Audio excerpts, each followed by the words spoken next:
मी बनवणार आहे तर आज दही वडे। तर चला त्याच्यासाठी काय लागणार आहे ते बघूया। रात्रभर उडदाची डाळ भिजत घालायची, त्याच्यानंतर छान स्वच्छ धुवायची आणि मग मिक्सरच्या पॉटमध्ये फिरून घ्यायची।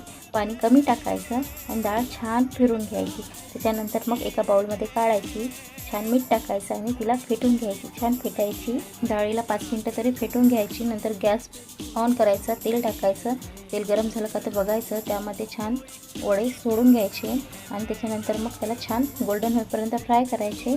त्याच्यानंतर मग हिंग आणि मिठाचं पाणी करायचं कुणकुणं, त्यामध्ये ते वडे टाकायचे, त्याला थोडं 5 मिनिटं डीप होऊ द्यायचे। त्याच्यानंतर हाताने प्रेस करायचं, एका डिशमध्ये संपूर्ण वडे काढून घ्यायचे, छान मस्त लावून घ्यायचे। त्याच्यानंतर मग रेड चटणी टाकायची चिंच गुळाची, त्याच्यानंतर ग्रीन चटणी टाकायची, छान मस्त अशी सगळीकडे टाकून घ्यायची। त्याच्यानंतर भरपूर सारं असं दही टाकायचं, लाल तिखट टाकायचं, चाट मसाला टाकायचा। तयार आहे आपले दही वडे।